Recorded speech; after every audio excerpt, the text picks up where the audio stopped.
নমস্কাৰ মই মানে আপোনালোকক অন্য এটা ভিডিঅ'লৈ স্বাগতম জনাইছোঁ আৰু এতিয়া মা মই দুয়োজনী কাপোৰ পেকিং কৰাত ব্যস্ত খুব ভাল লাগিছে যোৱাকালি যিখিনি কাপোৰৰ মই আপডেট দিছিলোঁ মোৰ পেজটোৰ জৰিয়তে থলুৱা দা এথনিক পেজটোতে মই গোটেইখিনি কাপোৰৰ ভিডিঅ' আপলোড দিছিলোঁ আৰু আপোনালোকে ইমানেই জল্দি কাপোৰবোৰ বুক কৰিছে গোটেইখিনি ষ্টক আমাৰ শেষ হৈ গ'ল তাৰ বাবে আকৌ নতুনকৈ আনিছোঁ এতিয়া বাৰু সেইবোৰৰ ভিডিঅ' দিম মই আৰু এইখন দেখিছেনে বোৱা দুপাটা এইবোৰৰ কাম আমাৰ ঘৰতে কৰি থকা হৈছে লাহেকৈ সেইবোৰো আপডেট দিম মোৰ পেজটো আপোনালোকে চাই থাকিব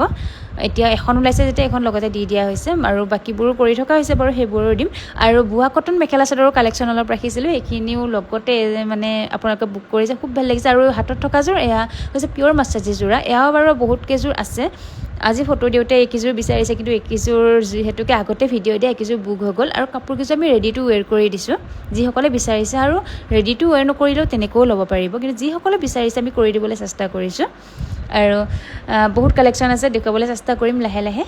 আৰু এই কাপোৰকেইযোৰ আচলতে যোনকেইযোৰ বোৱা কটন সেইকেইযোৰ পিন্ধিবলৈ খুবেই ধুনীয়া একদম মানে কটনৰ হয় পিয়'ৰ বোৱা কটন বুলি কয় কালেকশ্যনবোৰ প্ৰথমতে কেইযোৰমানে ৰাখিছিলোঁ কিন্তু যিহেতুকে ইমান জল্দি সকলোকে সেইকেইযোৰে লাগে আৰু বহুখিনি আনিছোঁ এতিয়া দিবলৈ চেষ্টা কৰিম খুব ধুনীয়া আৰু পালেও জনাব আপোনালোকে কাপোৰকেইযোৰ পালে কেনেকুৱানো পায় যিহেতুকে নতুনকৈ অলপ বেলেগ কালেকশ্যন ৰাখিবলৈ চেষ্টা কৰিছোঁ আৰু এয়া হৈছে টচ কটনৰ কাপোৰ এইযোৰ ৰেডি টু ৱেৰ কৰি দিছোঁ আছিয়া বেগম বাইদেৱে লৈছিলে খুব ধুনীয়া কাপোৰযোৰ একদম চিম্পুলত গৰ্জিয়াছ হয় দেখিছে নহয় মেখেলাখন আৰু চাদৰখন আমি ষ্টিচ কৰি দিছোঁ ব্লাউজটো আছে আৰু এইবোৰ পেকিংবোৰ বাৰু হৈ গ'ল আৰু বাকীবোৰৰ ভিডিঅ' মই লাহেকৈ দি আছোঁ কাপোৰৰ আজিলৈ ইমানেই বাই বাই